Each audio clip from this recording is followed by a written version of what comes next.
para que outros possam viver. Vale a pena morrer para que outros possam viver.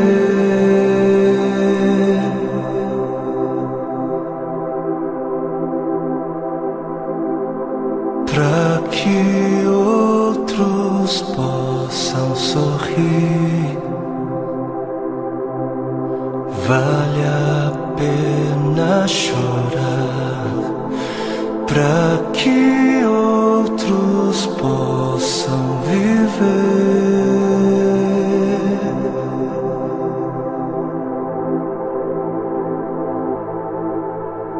Portanto, visto que temos este ministério pela misericórdia que nos foi dada, não desanimamos.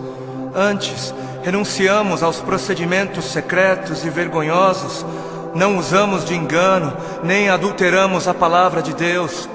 Ao contrário, mediante a clara exposição da verdade, recomendamo-nos à consciência de todos diante de Deus. Pois não pregamos a nós mesmos, mas a Jesus Cristo, o Senhor, e a nós como escravos de vocês por causa de Jesus. De todos os lados somos pressionados, mas não desanimamos. Ficamos perplexos, mas não desesperados. Somos perseguidos, mas não abandonados. Abatidos, mas não destruídos. Trazemos sempre em nosso corpo o morrer de Jesus, para que a vida de Jesus também seja revelada em nós. Pois nós que estamos vivos, somos sempre entregues à morte por amor a Jesus, para que a sua vida também se manifeste em nosso corpo, de modo que em nós atua a morte, mas em vocês a vida. Por isso não desanimamos, embora exteriormente estejamos a desgastar-nos, interiormente estamos sendo renovados dia após dia, pois os nossos sofrimentos leves e momentâneos estão produzindo para nós uma glória eterna que pesa mais do que todos eles. Assim, fixamos os olhos não naquilo que se vê, mas no que não se vê, pois o que se vê é transitório, é passageiro, mas o que não se vê é eterno. Para que outros possam viver, vale a pena morrer. E nas palavras de 2 Coríntios capítulo 4 que nós acabamos de ler, para que outros possam viver, não apenas vale a pena morrer, como deve-se morrer. Deve-se. Para que outros possam viver, deve-se. É necessário morrer. É necessário morrer para que haja vida. Trazendo sempre em nosso corpo o morrer de Jesus, para que a vida de Jesus também seja revelada em nosso corpo. Pois nós que estamos vivos, somos sempre entregues à morte por amor a Jesus, para que a sua vida também se manifeste em nós, de modo que em nós atua a morte, para que em vocês, para que em outros atue a vida. Assim como a semente que não morre não germina, assim como a semente que não morre é incapaz de gerar frutos, aquele que não morre é incapaz de gerar vida, é incapaz. Não fosse o sangue do Cordeiro, não fosse o sangue de todos os mártires que vieram antes de nós, não fossem aqueles que vivem como se não pertencessem a este mundo, não seríamos conhecedores das boas novas da vida, não seríamos. Mas se as coisas são assim, se isso é verdade, se isso reflete a realidade, se o Senhor teve toda a intenção de dizer exatamente o que Ele disse, por que é então que não morremos? Por que é então que o mundo está cansado de ver uma igreja que deveria carregar a mensagem da morte, mas não carrega? Não carrega. E não carrega porque ela mesma recusa-se a morrer. Se a ordem é essa, por que é então que não vemos mais vidas sendo geradas? Nações sendo alcançadas em meio à voluntária entrega da vida por parte daqueles que se dizem cristãos? Por quê? Por quê? Porque existe algo de muito errado em nosso meio. Existe algo de muito errado em meio àquilo que chamamos de Evangelho do Reino de Deus. Evangelho do Reino de Deus. Não o Evangelho do Reino dos homens para os homens. Não o Evangelho do Reino desta terra para esta terra. Não o Evangelho do seu reino para você mesmo, para o seu próprio benefício. Mas o Evangelho do Reino de Deus para o benefício de Deus. E existe algo de muito errado porque estamos confundindo o Evangelho do Reino de Deus, que é para Deus, com outros evangelhos. E o povo, por falta de líderes que preguem o que o povo precisa ouvir e não o que o povo quer ouvir, o povo está adorando outros bezerros de ouro. E o grande bezerro de ouro dos nossos dias é a bênção. O grande bezerro de ouro dos nossos dias é a vitória, é a conquista, é o bezerro da prosperidade, é a saúde, é o meu bem-estar, é o meu conforto, é a minha necessidade, é o meu reino, é a minha vida. 7 passos para alcançar a bênção aqui, 40 dias de jejum da vitória ali, 12 maneiras para ser próspero um pouco mais adiante, e 318 formas para você fazer com que Deus faça aquilo que você quer que Ele faça. Não importa se Ele queira fazer ou não, porque afinal o modelo de Jesus, não seja feita a minha vontade, mas a sua, serve para Jesus, serve para o Filho de Deus, não serve para mim, não serve para a igreja. Quantos já foram a alguma campanha que dizia: campanha do negue-se a si mesmo, campanha dos 3 passos para morrer, ou a campanha das 7 maneiras de amar ao seu próximo como a si mesmo, campanha de 40 dias de jejum para que eu possa carregar a minha cruz? Não? Nunca foi? Por que não? Ora, porque não é isso que é importante. Não é isso. Porque o importante é eu ter o carro do ano. Porque o importante é eu ser abençoado. O importante é eu mostrar o quão abençoado sou. Preciso mostrar. Eu preciso mostrar. Porque afinal de contas, se ando de carro importado, é porque Deus me deu, né? Deus me deu. Porque é muito óbvio que Deus está muito mais preocupado com o meu ego. Eu sou tão espiritual e abençoado que é muito óbvio para mim, e é muito óbvio só para mim, que Deus está mais preocupado em colocar dinheiro nas minhas mãos para que eu possa comprar coisas caras e tolas, do que está preocupado em colocar recursos sob os meus cuidados para que eu possa de alguma maneira aliviar a dor dos aflitos. Porque Deus é tão bom para mim, Deus é tão sábio, Ele é tão misericordioso, que Ele prefere que eu compre para mim o meu 100º par de sapatos. Ele prefere, Ele prefere que eu faça isso mais do que prefere que eu compre algumas marmitas para dar de comer às crianças de rua. Porque o importante é eu encher o meu celeiro até onde der. O importante é o meu reino, é a minha justiça. Eu trabalhei, eu suei. Não foi Deus quem me deu, não foi Deus quem me abençoou, não foi eu quem ganhei. É justo, eu trabalhei, é meu. Porque o importante é eu viver como se não houvesse morte. E Deus que me livre de pensar em morte. Coisa negativa não é de Deus. O importante é eu viver como se não houvesse morte, para que quando a minha hora chegar, eu venha morrer como alguém que nunca quis viver. Porque está escrito na palavra de Deus em Marcos, no capítulo 8 e Mateus 16. Então Jesus começou a ensinar-lhes que era necessário que o Filho do Homem sofresse muitas coisas e fosse rejeitado pelos líderes religiosos, pelos chefes dos sacerdotes e pelos mestres da lei, fosse morto e 3 dias depois ressuscitasse. Ele falou claramente a esse respeito. Então Pedro, chamando-o à parte, começou a repreendê-lo. Vejam como desde o início a igreja se escandalizou com a mensagem da morte. Jesus, porém, voltou-se, olhou para os seus discípulos e repreendeu Pedro, dizendo: arreda, Satanás, você não pensa nas coisas de Deus, mas nas coisas dos homens. Você não está de olho no reino de Deus, mas está de olho no reino dos homens. Então ele chamou a multidão e os discípulos e disse: se alguém quer vir após mim, negue-se a si mesmo, tome a sua cruz e siga-me. Se quiser, se alguém quiser. Porquanto quem quiser salvar a sua vida, perdê-la-á. Mas quem perder a vida por minha causa, achá-la-á. Pois o que aproveitará o homem se ganhar o mundo inteiro e perder a sua alma? Ou o que dará o homem em troca da sua alma?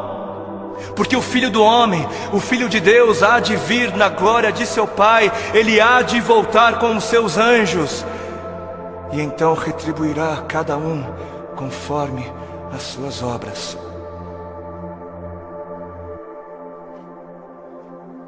Quem fizer de tudo para garantir a sua vida neste mundo, não merecerá a vida no outro. E quem fizer de tudo para garantir a sua vida no outro mundo, perderá a sua vida neste. Perderá o controle da sua vida neste mundo. Quem viver de olho nos tesouros deste mundo, receberá somente aquilo que este mundo é capaz de dar. Mas quem viver com os olhos fixos no tesouro eterno,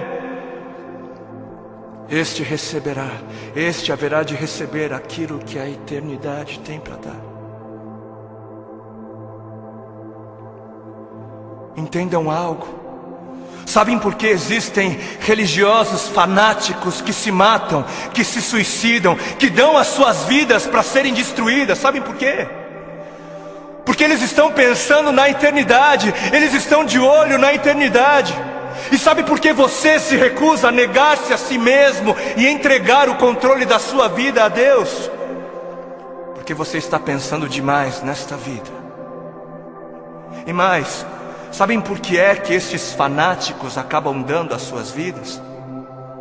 Porque eles passaram a vida toda, a vida inteira, ouvindo de seus mestres que morrer é algo valioso. Eles passaram a vida toda ouvindo de seus mestres que morrer é algo bom, é algo nobre, é algo honroso, que morrer gera vida. Gera vida. Mas e a igreja? Mas onde está a igreja? Onde está a voz profética? Onde estão os que pregam a verdade? Onde estão os que pregam morram? Onde estão os mestres de Deus a gritarem morram? Morram, para viver morram, por amor a Cristo morram, por amar a Deus acima de tudo morram. Onde estão? Por que os missionários moravianos se vendiam como escravos para poderem pregar aos escravos? Porque alguém lhes ensinou que esta vida não vale a pena ser vivida se não for vivida para Deus. Alguém lhes havia ensinado que para que outros pudessem viver, valia a pena morrer.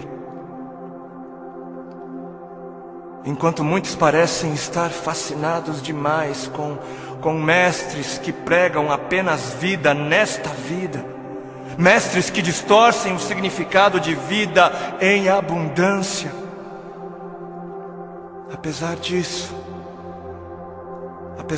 existem alguns remanescentes, existem ainda alguns que se recusam a se prostrar diante dos bezerros de ouro, existem ainda alguns que se permitem ser afligidos por amor a Cristo. Alguns que entenderam a voz do Espírito de Cristo, do Cristo que deu o exemplo a ser seguido, não apenas em vida, mas na morte de cruz, e são capazes de dizer: já não sou eu quem vivo, mas Cristo vive em mim. Cristo vive em mim. Amados, a vida é para os que creem. E os que creem não têm medo da morte, não devem ter medo da morte. Quem tem medo da morte não crê. E quem não crer, não viverá. E eis que a morte é o maior medidor da fé. Os que morrem são os que creem.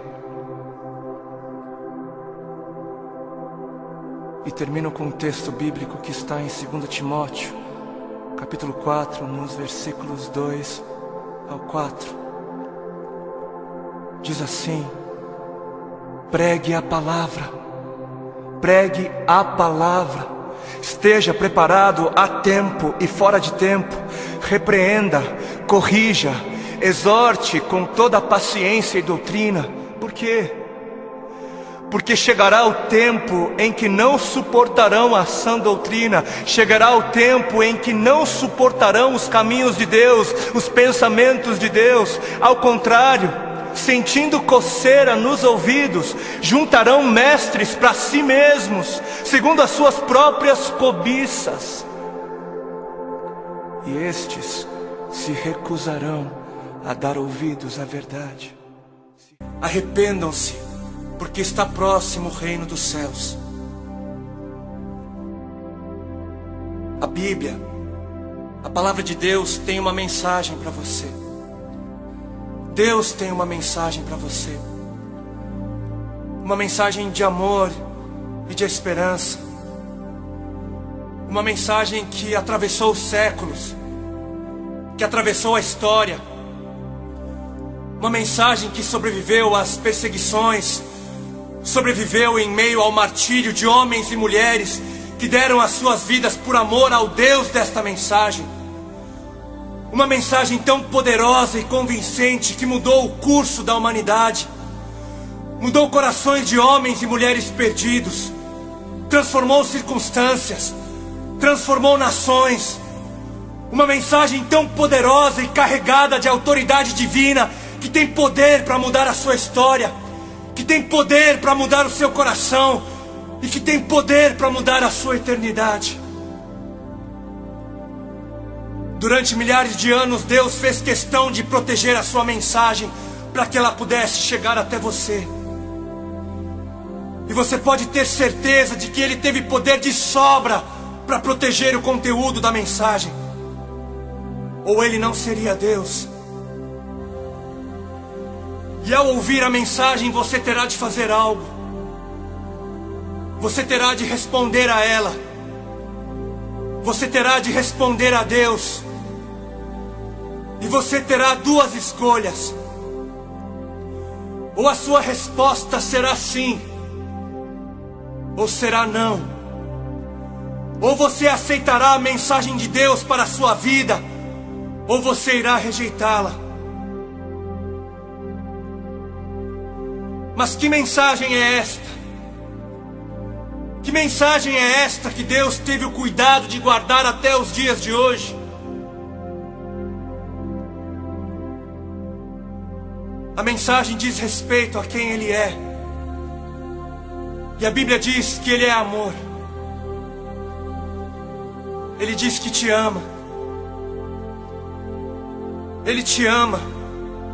E te ama não com o amor que o mundo tem para dar, mas te ama com o amor perfeito, com o amor de um Deus perfeito, que se revelou como um Pai perfeito. E você pode muitas vezes não entender esse amor, e nem deve tentar, porque o amor de Deus Pai por você não foi idealizado para ser compreendido, mas para ser aceito. Amor não se entende, amor não se compreende, amor se aceita, se recebe. E qual será a sua resposta diante do amor de Deus? No trecho que acabamos de ler, você vai perceber traços desse amor divino. O povo que jazia em trevas, o povo que estava morto em trevas, viu grande luz, viu o grandioso brilho da sua luz. Mas você pode perguntar: o que tem a ver as trevas comigo? E a resposta é que a Bíblia diz que todos pecaram. E a resposta é que a Bíblia diz que todos somos pecadores. E a Bíblia diz que não há um justo sequer. E que os nossos atos de justiça são como trapos imundos que refletem apenas o nosso interior pecaminoso. E se você parar para pensar, se você realmente olhar para dentro de você, você vai ver que tudo isso é verdade. Você vai perceber que será impossível se achegar à presença de Deus um dia e dizer a Ele: mas eu não tenho pecado. Eu sou uma pessoa tão boa, tão pura. Eu nunca fiz mal a ninguém. Eu nunca pequei. E a Bíblia diz mais. Ela diz que o pagamento pelo pecado é a morte. A morte. E por isso nada do que você possa fazer poderá apagar os seus pecados. Nada. As suas boas ações não têm poder para apagar os seus pecados. O não fazer mal a ninguém não tem poder para apagar os seus muitos pecados. Porque o pecado é mortal. Apenas a morte é pagamento válido. Somente a morte. Mas a morte de qualquer um também não tem poder para apagar pecados. Apenas a morte de um justo teria poder para purificar a injustiça do pecador. E foi por isso que Jesus teve que morrer. Aquele que era justo, o único que fora justo, que não tinha pecado em si mesmo, morreu, para que na sua morte o pecador encontrasse vida. E se você é uma dessas pessoas que pensa que o pecado é algo insignificante, se você é um desses que pensa que Deus não se importa, que Ele entende o pecado, você precisa ler a Bíblia e ver que foi Deus quem deu o seu próprio Filho para morrer na cruz do Calvário. Foi Deus.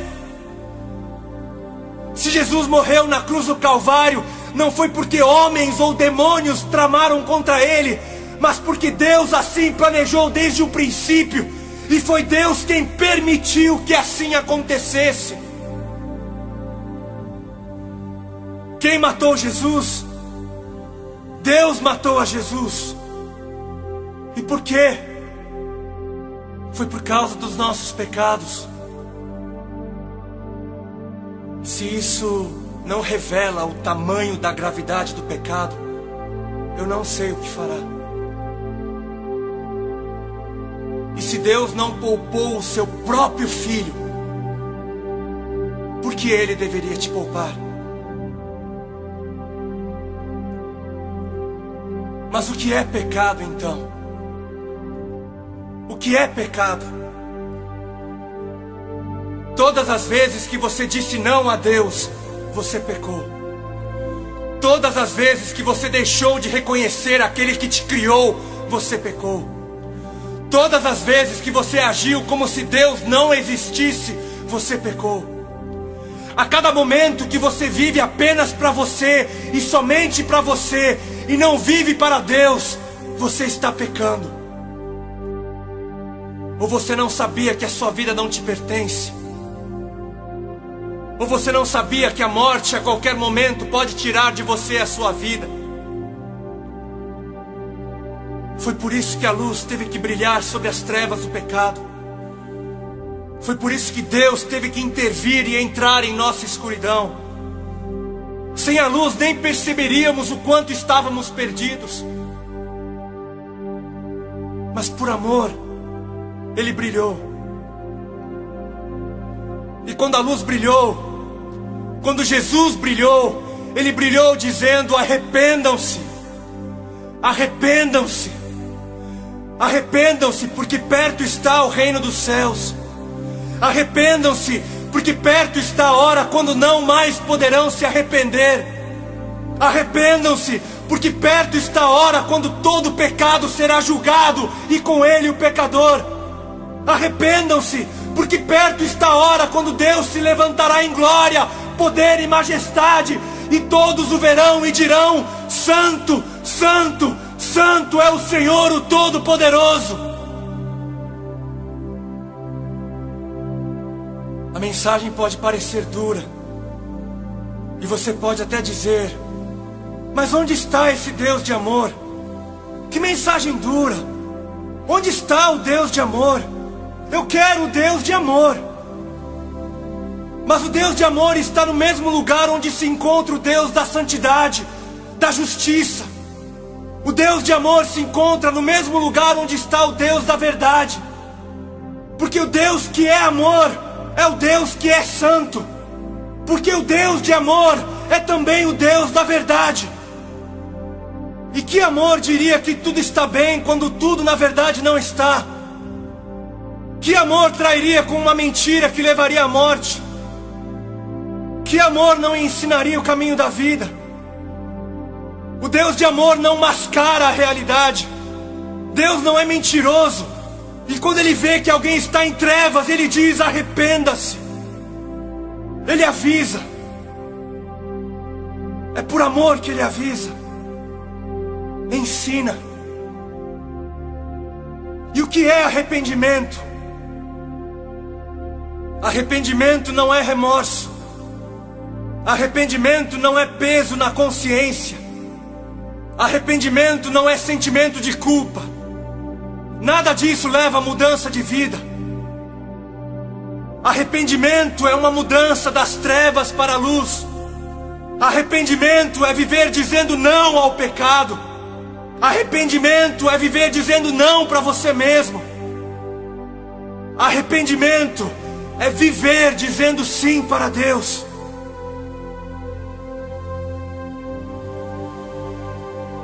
Assim como foi dito no início, você deve responder à mensagem de Deus: sim ou não. Se você acredita que a mensagem é muito dura, onde você vai encontrar alguém que tenha palavras de vida eterna? Eu sinto muito, mas é você quem deve se converter à palavra de Deus, e não Deus se converter a você. Mas Ele é bom. Ele é bom. Jesus começou a brilhar dizendo: arrependam-se. Não porque desejava ser um estraga-prazer, mas porque Ele tinha algo melhor. Porque depois Ele iria dizer que perto estava o reino dos céus. Jesus começou dizendo: arrependam-se, porque depois Ele iria dizer: vinde a mim, todos vocês que estão cansados, e eu darei alívio. Jesus começou dizendo: arrependam-se, porque depois Ele iria dizer: eu enxugarei todas as suas lágrimas, e você nunca mais terá de chorar. Jesus começou dizendo: arrependam-se, porque depois Ele iria dizer que aos que dissessem sim, Ele daria a coroa da vida.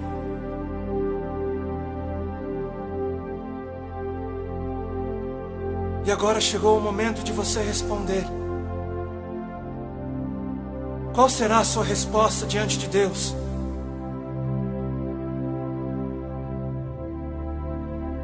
Quando alguém reconhece o seu pecado,